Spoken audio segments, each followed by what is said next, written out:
Today we will see certain applications of differential equations. But first let us try to understand what it means to model an engineering problem or a physical problem by a differential equation. Elementary problems can be modeled by algebraic equations. For example, problems that relate to time and distance, which we learn at very early age, class maybe middle school level. But as we advance forward, we find that physical problems, especially in the higher branches of engineering and science, they are best modeled by the use of differential equations. So we will see some examples, and I have listed down the examples that we are going to discuss. I'll take one from mechanics.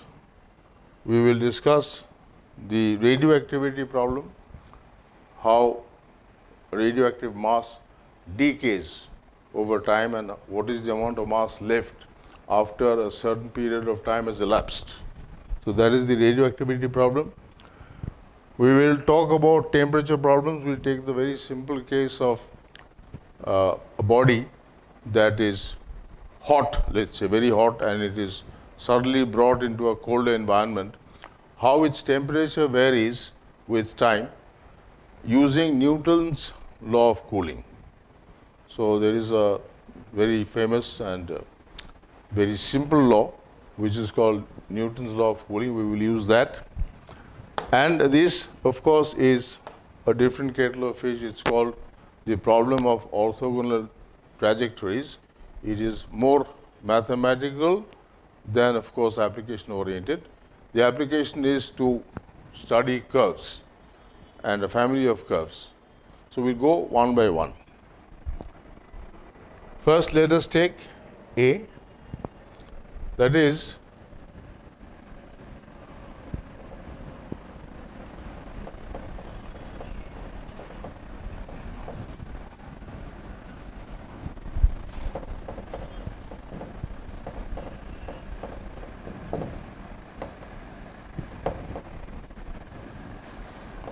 this is the problem of a projectile. What we will do is we will find the equation of trajectory of a particle that is shot out from the ground level at an angle of alpha to the horizontal and with a particular velocity, which we will term as u. So what we are doing is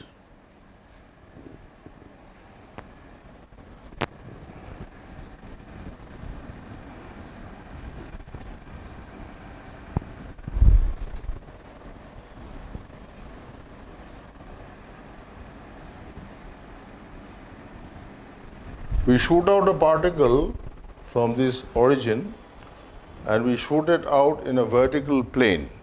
So xy is contained in a vertical plane. The particle will be found to describe a path like this, and we will establish that this path is a parabola. So first of all, we'll have to write the equations governing this particular situation, and before we can even write down the equations, we must respect one very important condition. That means we are taking that all this is happening in a medium that offers no resistance to the motion of the projectile. So, vertical plane, that's one we mentioned.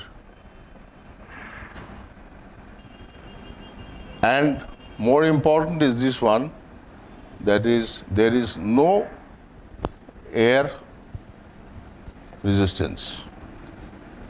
Here the medium is air, we are firing the projectile, and the initial velocity is u. That means the velocity is u, and it is fired at an angle of alpha to the horizontal. So we can give this a name as the u comma alpha projectile.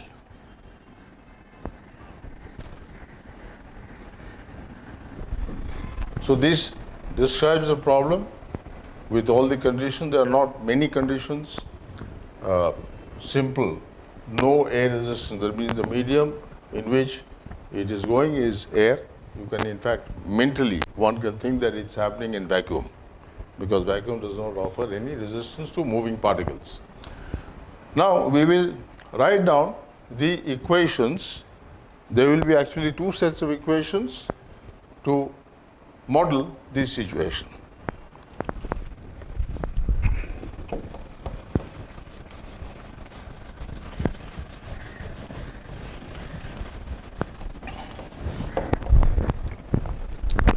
The first equation is x double dot is 0, and the second equation is y double dot is minus g. Now, Newton was the first to use this dot notation when he differentiated unknown quantities or variable quantities with respect to time. So, x double dot actually means two differentiations of x with respect to t. In other words, it is nothing but d2x dt2 is 0, and this means d2y dt2 is minus g. So these are the two equations which model the situation with certain initial conditions which we will substitute as we go through the problem. So we can rub out the diagram and use that space to do the algebra. From this equation, one can write x dot is equal to constant. In other words, because the second derivative is 0, the first derivative must be a constant, which is another way of writing dx dt is constant. Now, let us find the value of dx dt at t is equal to 0. When t is 0, the value of dx dt is u cos alpha, because if we just draw a part of that diagram, this was u and this was alpha. So dx dt is the velocity in this direction is u cos alpha. So this k must be nothing but cos alpha into u. When we integrate this, we can write x is equal to u cos alpha into t plus, let's say, c1. So this is the value of x in terms of t, but we have to find the value of c1, which can be found from the fact that when t is 0, x also has a value of 0 because the particle is then residing at the origin. So, because x is 0 at t is equal to 0, c1 necessarily is equal to 0. So this is substituting an initial condition. So ultimately we get x is equal to u cos alpha t, and c1 has a value of 0. We will capture that somewhere here and write x is equal to u cos alpha into t. Now let us take the second equation. We've tackled this one, so we rub it out. It's not needed anymore. Second equation says y double dot is minus g. That means d2y dt2 is minus g.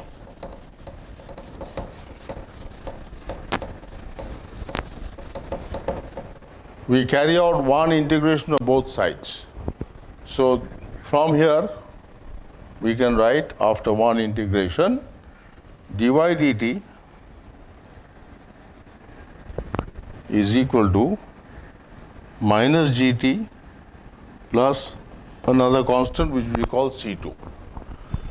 Now here again we have to notice that this is the velocity in the y direction, and that is minus gt plus c2, and when t is equal to 0, dy dt has a value of u sine alpha. If this is alpha, the value in this direction is u cos alpha, and the initial value t is equal to 0 of the velocity in the upward direction is u sine alpha. So, we write u sine alpha is minus g into 0 plus c2. This is the value of time. 0 is the value of time when the value of the velocity is u sine alpha. So, c2 has a value of u sine alpha. In other words, we can rewrite this equation as dy dt is u sine alpha minus gt. So, we need one more integration to find y in terms of t, that we will do above. We will keep this and integrate from here.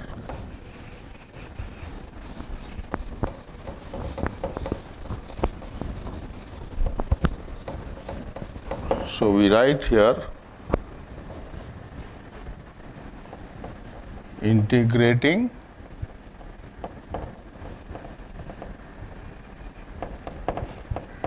we get y equal to u sine alpha into t minus gt square by 2 plus C3. I think we've used C1 and C2 earlier. We can call the constant anything. We've put C3. Now here again we see that when t is 0, y also is 0 because the particle at t is equal to 0 is at the origin, which will lead us to C3 is equal to 0 because y is equal to 0 at t is equal to 0. So ultimately with this we find that the value of y can be translated to this.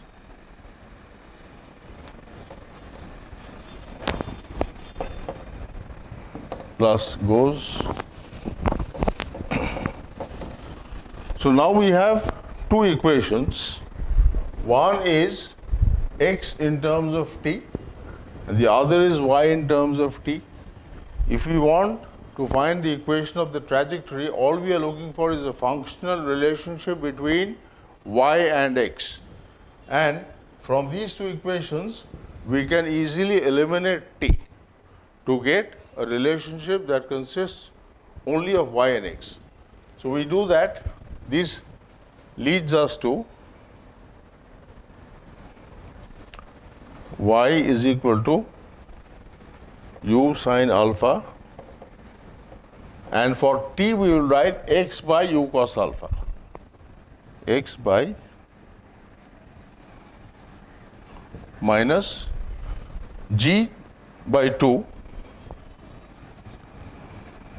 For t square we will write x square by u square cos square alpha.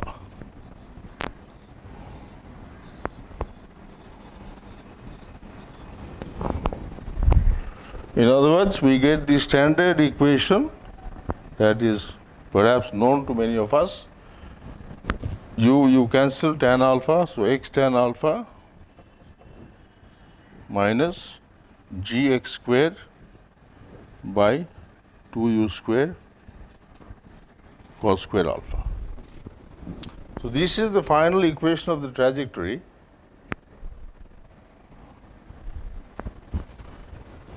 So what we have seen is that starting with the very basic conditions of the problem, which were stated and enunciated, we have come to the relationship between y and x, and this is of the form y is equal to ax squared plus bx plus c, which is a parabola, and we know that if the leading term of the square of x is negative, minus g by 2 is cos square alpha, the parabola goes upside down. It is not a parabola that has a minimum, but it has a maxima. That's why in the very beginning, we have drawn a curve like this.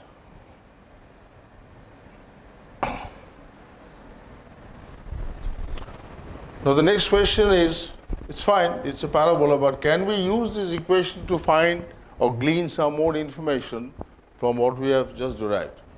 For example, very simple things like what is the range of the parabola? Or what is the range of the particle, not the parabola, the range of the particle. That means what is the value of this, where the particle gets back to Earth and hits it somewhere on the x-axis. We'll find that. And also, of interest is what is the maximum height above the ground level to which this particle rises. We'll answer these two questions and see how the differential equation is not only used to formulate and solve the problem, but also to glean further information and analyzing the result. So we will write this equation up once more and find the range of the particle and the maximum height. So let's start answering the two questions we have just raised. What is the range of the projectile? In other words, how far from the origin does it go and strike the ground, if it is a U alpha projectile? Number two, what is the maximum height above ground level to which this particle will rise? Now let's see. We had just derived now y is x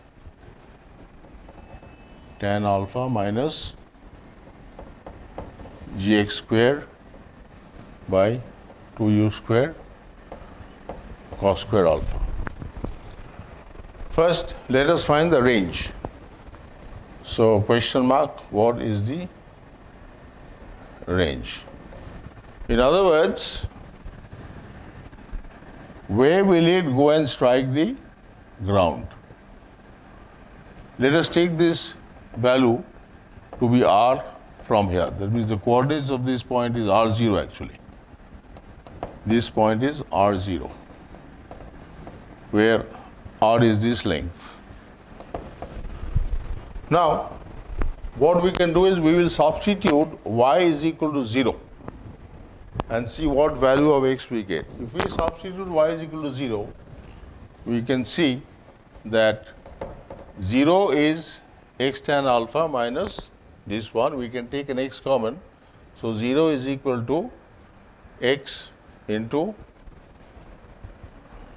tan alpha minus gx by 2u square cos square alpha.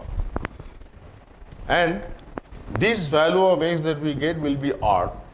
In other words, the value of this, of course, is reflective of the property that x is equal to 0, which means one point where y has a 0 value is at the origin, that is at the start.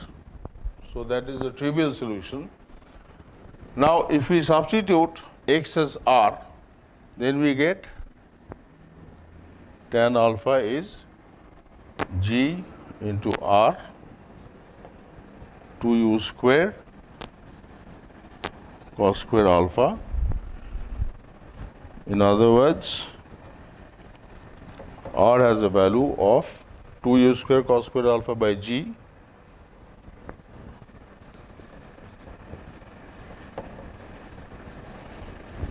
into tan alpha. So just simple cross multiplication, and this can be broken down to u square by g 2 cos square alpha into tan alpha, considering that tan alpha is nothing but sine over cos. This will give us 2 sine alpha cos alpha.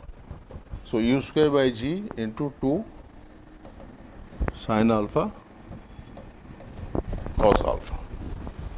In other words, u square by g, this is the expression for sine 2 alpha. So that range is r is equal to u square by g sine 2 alpha.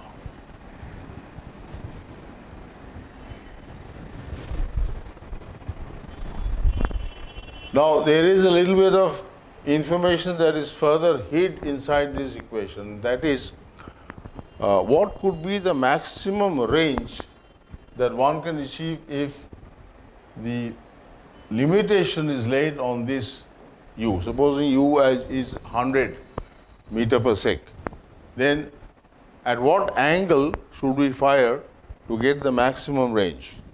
U can be anything, 100 or 50 or 20, whatever.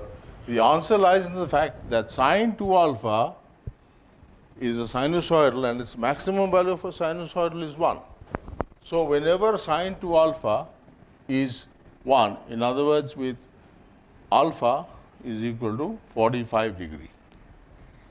Sine 2 alpha will be having a value of 1 when 2 alpha is 90 degree.